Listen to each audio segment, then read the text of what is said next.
자, 지난 시간에 선생님하고 조선이 세워지는 건국 과정에 대해서 선생님하고 공부를 했죠. 자, 오늘은 고려를 멸망시키고 새로운 나라 조선을 세운 이성계. 자, 이 조선 건국의 1등 공신은 누굴까요? 네, 우리 수업 시간에서 살펴봤던 삼봉 정도전과 이성계의 다섯 번째 아들 이방원이었습니다. 자, 이 둘은 고려를 닫고 새 나라를 열어야 한다는 생각은 같았지만 조선이 가야 할 길에 대해서는 서로 생각이 좀 달랐어요. 그래서 조선이라는 나라가 세워는 졌는데 이도 조선이라는 나라가 튼튼히 뿌리 깊게 나라가 유지될 수 있도록 그 기틀을 잘 마련해야겠다라고 생각을 하고 이들이 굉장히 노력을 했어요. 어떤 노력들을 했는지 선생님하고 이번 시간을 통해서 공부해 보도록 합시다. 자, 먼저 조선의 건국 이념에 대해서 알아볼게요. 나라를 세운 건 이성계지만 실제로 설계를 했다고 하는 것은 정도전이라고 하죠. 정도전은 자기가 공부했던 성리학, 유학, 그 이념에 따라서 나라를 세우려고 했고요. 애초에 신진 사대부들이 유교, 그 중에서도 이제 성리학을 깊이 신봉한 까닭이 무엇이었을까 먼저 생각을 해봐야 될 것 같아요. 그것은 고려 말기에 혼란했던 사회상과 관련이 있습니다. 자, 먼저 첫 번째, 우리 살펴봤던 권문세족. 굉장히 이들이 지방행 세력의 힘이었죠. 지방에서 굉장히 부정부패했던 이런 권문세족들이 힘이 너무 셌던 거예요. 그래서 먼저 첫 번째 정도전은 이 권문세족의 토지와 사병을 빼앗고 모든 것을 조정이 지배해야 된다고 생각을 했어요. 두 번째 종교입니다. 고려의 국교는 바로 불교였죠. 이 불교가 나라의 보호 아래 굉장히 부패했고요. 현실은 비참하지만 죽어서는 행복할 것이다 라는 식으로 유혹을 해서 현실에서 좀 도망치도록 한 점이 있었다고 해요. 그래서 부패한 불교를 억제하기 위한 정치가 필요하다라고 생각을 했죠. 그래서 유교, 유학을 이제 생각을 했겠죠. 세 번째, 무능한 왕입니다. 자, 공양왕에 이를 때까지 뭔가 무능하고 멍청한 왕들이 나라를 망치겠다라고 생각을 했어요. 그래서 신하들은 아부밖에 안 하고 결국 폭정을 막으려면 왕을 상해할 수밖에 없었고 왕의 사례가 사회 혼란으로 이어졌고 그래서 이런 무능한 왕들이 나라를 다스리면 안 된다. 왕이 아니라 유능한 신하들이 어떤 조언이나 이런 것들을 하면 왕이 그에 따라서 나라를 다스려야 된다라고 생각을 했던 거예요. 자, 정도전은 이런 사상에 따라서 조선이 첫 번째, 임금은 마음이 너그럽고 슬기롭게 다스려야 되고 신하는 나라가 바로 서도록 정의로서 정치를 하며 신하는 임금을 충으로 여기고 아랫사람은 윗사람을 효와 공경으로 여겨 서로 예의를 다하는 나라로 만들려고 했다고 합니다. 물론 신하가 중심이 되어서죠.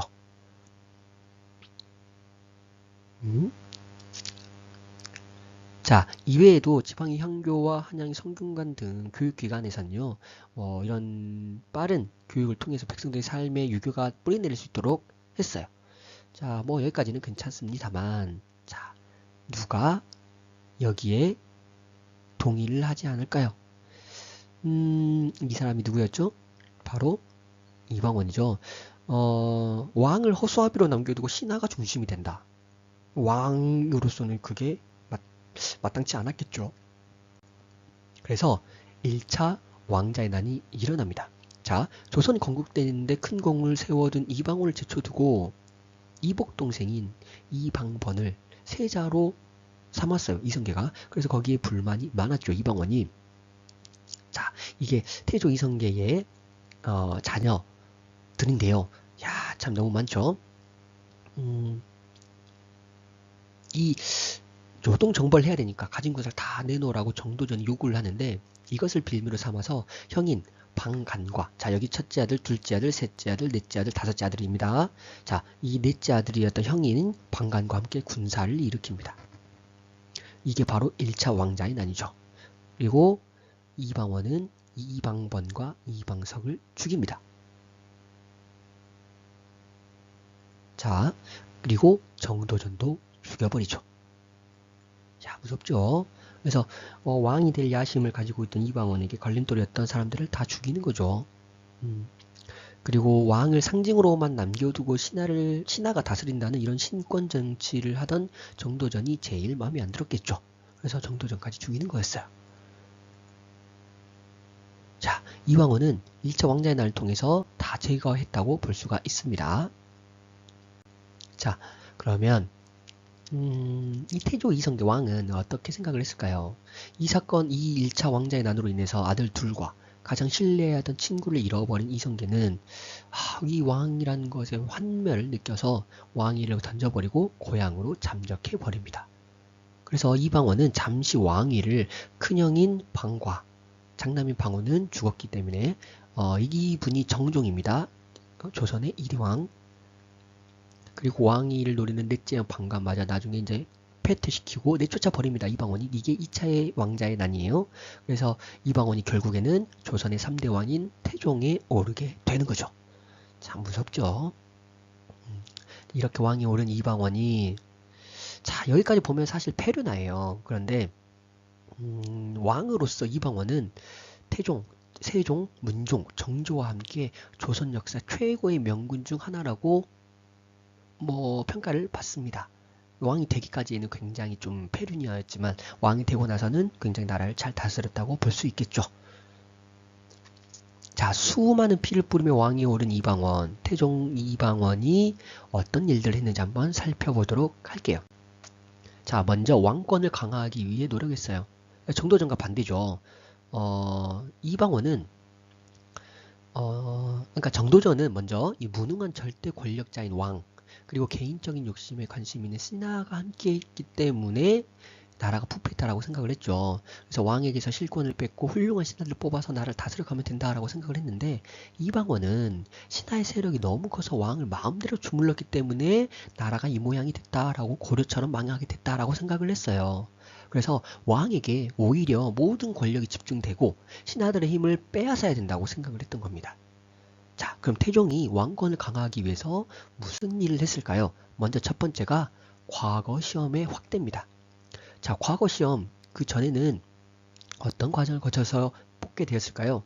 우선 먼저 시험을 한 번만 보는 게 아니에요. 먼저 속과라는 걸 봅니다. 이게 첫 시험인데요. 이거는 평민 이상은 누구나 볼 수 있었습니다. 속과는 생원과와 진사과가 있는데요. 생원과, 진사과 자세히 알 필요는 없어요. 이런 것들이 있었다. 자, 아무거나 봐도 되고요. 자, 시험이 여기 속과에서 통과를 한다면 그 다음에는 초시와 복시라고 하는 시험을 또 보게 됩니다. 자, 이렇게 몇 명 뽑는지 선생님 여러분들이 한번 봐보세요. 2,700명을 대상으로 속과 이번에는 복시를 봅니다. 초시 다음에 복시를 보고요. 그리고 나머지 최종 합격자를 남기고 나머지는 전부 떨어뜨리는 시험을 봅니다. 자, 이 시험이 고작 다음 시험을 볼 사람들 자격을 뽑는 시험이에요. 겨우. 자, 생원과 진사 여기에 합격하게 되면 뭘 할 수 있느냐? 진짜 벼슬아치를 뽑는 대과를 보거나 성균관에 입학할 자격을 줍니다. 자, 또는 대학 입학을 위해 통과해야 되는 꼭 시험이었죠. 자, 그럼 대과는 어떻게 치렀냐? 자, 초시, 복시를 통해서 이렇게 보고 나서 대과 초시를 이제 다시 봅니다. 그리고 초시는 초장, 중장, 종장이라는 시험을 각각 치르게 되는데 이런 것들을 한다고 하네요. 지금 자세한 건 알지 않아도 됩니다. 나중에 여러분들 중학교 가면 배워요. 자, 그리고 나서 초시를 보고 나면 또 대과 복시라는 걸 봅니다. 참 시험 어렵죠. 그래서 최종 과거에 급제한 33명을 선발하게 되는 거죠. 자, 이 33명 벼슬을 하는데 무조건 된 겁니다. 자, 근데 여기 33명 중에서도 시험 순위를 가르는 전시라는 걸 보게 되는데요. 대과 전시. 이 전시는 왕이 직접 문제를 출제하며 시험도 직접 참관한다고 합니다. 주로 당시 사회 문제에 대한 해결책을 묻는 시험을 본다고 하네요. 예를 들면 인재를 등용하고 양성하는 것에 대해서 논하라. 사람들이 술을 너무 좋아하는 게 많다. 어떻게 하면 술을 끊을 수 있을까? 이런 것도 있었고요. 참 나라에서 이 장원 급제하기가 굉장히 어려웠던 것이죠. 자, 어쨌든 간에 이렇게 어려운 시험을 거쳐서 뽑은 관리들이니까 어떻게 보면 고려시대에 비해서 굉장히 그 능력이 인정받은 사람들이라고 할 수가 있겠죠. 이렇게 시험을 통과한 사람들이 보통 사람들이겠어요. 자, 그 이외에도 무관을 뽑는 무과도 있었고요. 뭐 말타기 활쏘기 뭐 이런 거 잘하는 사람들, 그리고 의사 법관을 뽑는 잡과도 있었고요. 뭐 에피소드 이런 걸 보자면 민심이 흉흉하고 인정이 메말랐다. 이걸 어떻게 해결해야 될까? 이런 시험을 본다거나 이렇게 하면 이렇게 뭐 앞뒤로 잘라서 옛말에 이렇게 임금이 어질고 그 덕을 잘하면 뭐 절로 세상이 평안하실 것이라 했습니다. 요약하자면 너 왕만 잘하면 된다. 뭐 이런 당반이 자원급제한 일도 있었다고 하네요. 자, 뭐 우리 이거는 여러분들 한번 읽어보세요. 선생님이 여러분들에게 그냥 잠깐 뭐 상식 퀴즈, 뭐 상식 이야기 뭐 이런 거라고 보면 될 것 같아요.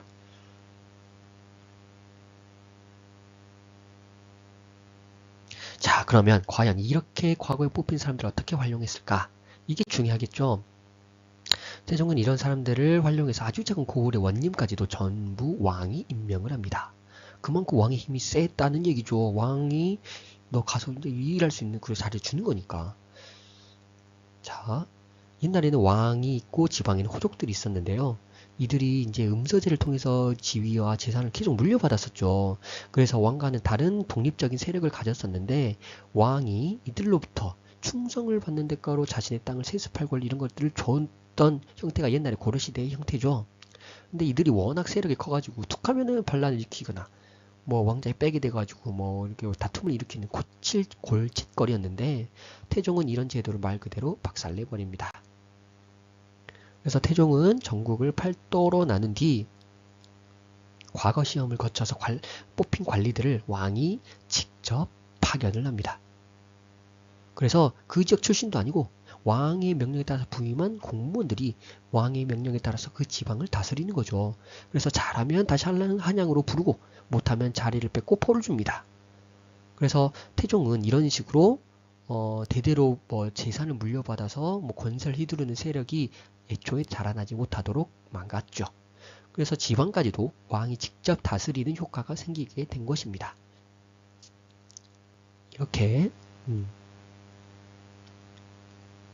그래서 직접 왕이 지방을 다스리는 관찰사를 파견해서 나라를 다스리는 것을 우리는 이제 중앙집권제라고 하는데 태종은 왕권 중심의 중앙집권을 실현한 것이라고 볼 수가 있겠죠.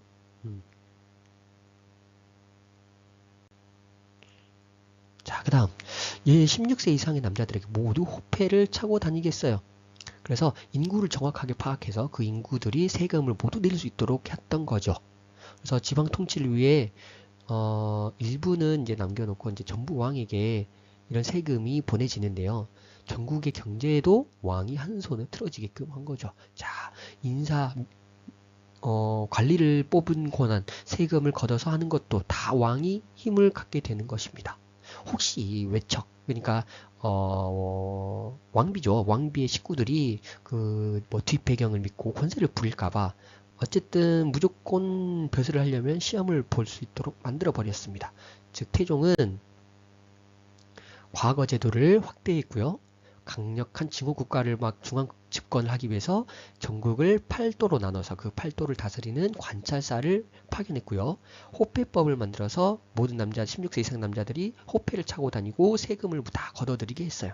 이 세 가지 방법을 통해서 조선 사회가 안정적으로 자라날 수 있도록 안정을 꾀한 거죠. 그리고 이 정책들은 엄청난 효과를 거둡니다. 그래서 이제 조선에서는 신하들이 정변을 일으키거나 왕자들이 다투거나 뭐 지방 세력이 막 이렇게 반란을 일으키거나 이런 것들이 거의 일어나지가 않았다고 하네요. 또한 이런 제도들을 뒷받침하기 위해서요. 전국 각지에 서당과 향교를 세웠고요.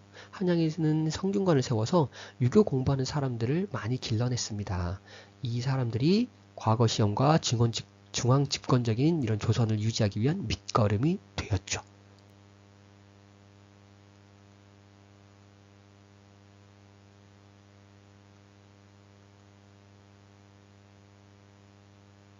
자, 이렇게 안정적인 조선 왕조가 유지되게 됩니다. 임진왜란, 병자호란 혹시 들어봤나요? 이것을 합쳐봐야 10년이 안 되는데 고구려, 뭐 고려 등 나라가 외적의 침입을 받아서 몇 년을 싸웠는지 기억이 떠올려 보면 세상이 어떻게 보면 굉장히 안정적인 나라를 유지했다고 볼 수가 있죠. 자, 뭐 여기서 서당이 우리나라 초등학교랑 유사한데 조금 더 살펴보면요. 자, 양반 자제들이 옛날에는 서당에 많이 다녔다고 하네요. 물론 평민들 중에서는 부자들도 많이 다녀서 과거 급제해가지고 양반이 되는 경우도 있었다고 합니다. 자, 여러 나이대의 사람들이 한꺼번에 공부했고요. 배우는 진도는 각각 달랐다고 하네요. 자, 이번 시간에 그 배웠던 내용 정리하면요. 조선은 유교를 나라의 근본으로 삼았고요. 태종은 과거 제도를 확대해서 모든 관리를 과거를 통해서 뽑았습니다. 과거에는 문과, 무과, 잡과 등이 있었고요. 자, 이런 유교를 공부하는 사람들이 늘어나게 되니까 자연스럽게 유교 사상이 조선 전반에 퍼지게 되었죠. 그리고 이를 뒷받침하기 위해서 서당, 향교, 성균관 이런 교육기관 안에서는 유학을 가르치도록 했습니다. 그리고 호패법을 실시해서 인구를 정확하게 파악하고 세금을 충실하게 걷게 됐죠. 그리고 하나 더 뭐가 있었습니까? 과거를 통해 뽑은 지방을 다스리는 관찰사를 전국 팔도에 직접 보내서 왕의 명령에 따라서 그 지방을 다스리게 했다는 것. 그래서 왕을 중심으로 한 강력한 중앙집권 국가의 형태가 이루어졌다는 것.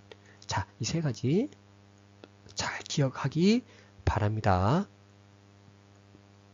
그리고 여기에 하나 가지 더